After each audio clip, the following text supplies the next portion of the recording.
अस्सलामुअलैकुम। मेरा नाम सैयद मोहम्मद चैनल पर बहुत बहुत खुश आमदेद स्वागत है। जो नए चैनल को जरूर सब्सक्राइब कर लें, वीडियो को लाइक एंड शेयर जरूर करें। बीपीएससी टीआरई 3.0 भर्ती को लेकर एक बहुत ही बिग अपडेट निकल कर आ रही है कि बहाली में बढ़ोतरी की गई। यानी कि आपको पता है कि बहाली को लेकर जो न्यूज़ चलाई जा रही थी कि 3.0 में इतनी पदों पर बहाली होगी, उसमें अब इजाफा कर दिया गया, यानी कि बढ़ा दिया गया। तो क्या बढ़ाया गया है और आपको कौन सी बात को, आपको इम्पोर्टेंट जो बात है उसको माइंड में अभी से बैठा लेना। क्योंकि जैसे अगर आपका टीआरई 1 में सिलेक्शन नहीं हुआ, टीआरई 2 में सिलेक्शन नहीं हुआ, तो टीआरई 3 में हर हाल में आपका सिलेक्शन होगा। अगर आपने ये वीडियो को लास्ट तक देख लिया, कहीं पे भी स्किप नहीं किया, क्योंकि आप स्किप कर देते हैं और फिर बाद में बताते हैं कि मोहम्मद भाई हमने ये गलती किया, वो गलती किया। तो वीडियो आप कहीं पे भी स्किप किया कीजिए, क्योंकि मैं आपको इंपॉर्टेंट बात बताता हूँ जो बिहार सरकार की तरफ से या फिर बिहार सरकार के बड़े अधिकारी की तरफ से निकल कर आती है। देखिए, जो सबसे बड़ी अपडेट निकल कर आ रही है, आपको पता है कि टोटल वैकेंसी को लेकर जो बात चल रही थी कि टीआरई 3.0 में जो टोटल वैकेंसी आएगी, टोटल वैकेंसी बहाली होगी, वो 70,000 पदों पर बहाली को लेकर बात चल रही थी। क्योंकि आपको पता है कि टीआरई 1 में 1 लाख से प्लस बहाली हुई है, टीआरई 2 में भी अच्छी खासी पदों पर बहाली हुई है, टीआरई 3.0 में भी अच्छे खासे पदों पर बहाली होने वाली है।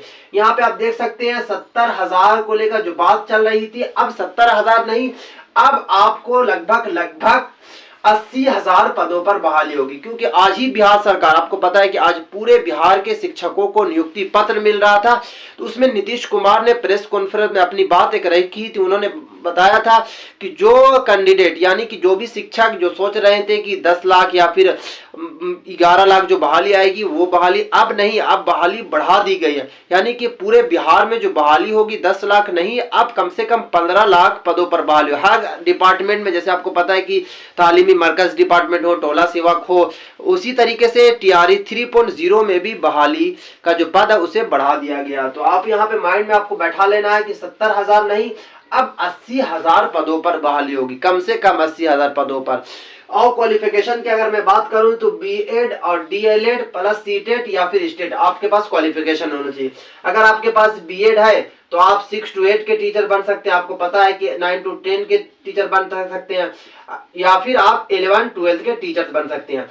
बट आपके पास सिर्फ और सिर्फ डीएलएड की डिग्री है तो आप सिर्फ और सिर्फ 1 to 5 के टीचर्स बन सकते हैं। ये तो सारे बच्चे को पता, सारे कैंडिडेट को पता। सारे कैंडिडेट ने कुछ गलतियां की जो उनका सिलेक्शन टीआरई 2 में नहीं हो पाया। क्या उन्होंने गलती की? तो देखिए, सबसे बड़ी जो गलती की है, सीटेट और आपको स्टेट अगर आप दे रहे हैं जनवरी में, यानी कि अभी आपको पता है कि सीटेट स्टेट का एग्जाम शुरू होने वाला है, तो आपको माइंड में बैठा लेना है कि आपको 90 से ज्यादा नंबर लाना है। ये देखिए, क्योंकि बहुत जगह न्यूज ये चलाई जा रही है कि 89 वाले को छाट दिया गया ये तरीके से। यानी कि आपको सीटेट में भी अच्छे नंबर लाना है, ये नहीं कि जाना खाली पास होने नहीं आना है।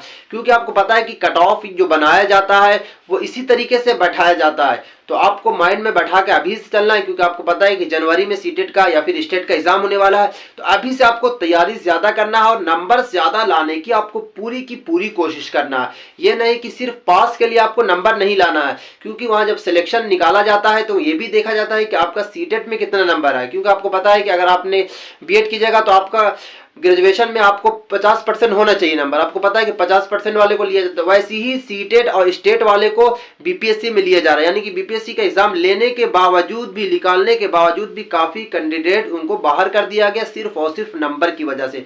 तो आपको कहीं पे भी गलती नहीं करना। आपको अभी जो 10 दिन या 8 दिन टाइम जो बच रहा है सीटेट या स्टेट के एग्जाम के लिए, उसको आपको ज्यादा मेहनत करना है। और ज्यादा मेहनत करने के बाद आपको क्या करना है, आपको ज्यादा नंबर लाने की कोशिश करना है। क्योंकि आपको पता है कि पूरे जिले में ये बहाली होगी, यानी कि जो 70 से 80,000 जो पदों पर बहाली होगी बीपीएससी टीआरई 3.0 में, वो पूरे बिहार के जिले में बहाली होगी, 38 जिले में ये बहाली होगी। तो आपको सबसे पहले आपको ये माइंड में बैठा लेना है कि सीटेट स्टेट के लिए अभी से अच्छी तरीके से तैयारी करना है, क्योंकि आपके पास लास्ट मौका।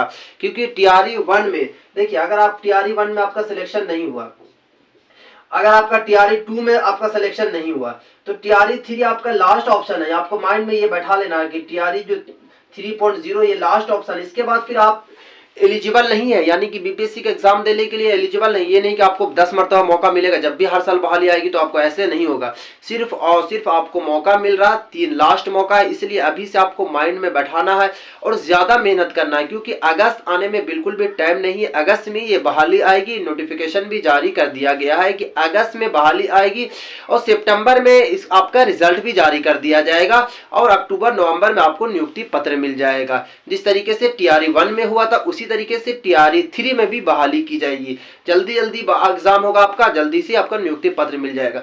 बट आपको अभी से ही ध्यान में बात को बैठा लेना है कि आपको सीटेट और स्टेट के एग्जाम में अच्छा नंबर लाने की पूरी कोशिश करना है। उसके लिए आपको ज्यादा से ज्यादा मेहनत करना है। तो ये थी आज की इंपॉर्टेंट वीडियो, क्योंकि आपके पास बिल्कुल भी टाइम कम है, इसीलिए आपको सीटेट और स्टेट की ज़्यादा मेहनत करना है, ज़्यादा अच्छे तरीके से तैयारी करना है और अच्छे नंबर लाने की पूरी कोशिश करना है। ये थी आज की वीडियो। जैसे ही टीआरई 3.0 को लेकर कोई भी अपडेट निकल कर आती है तो मैं आपको सबसे पहले पहुंचाने की कोशिश करती हूँ। ये थी आज की वीडियो।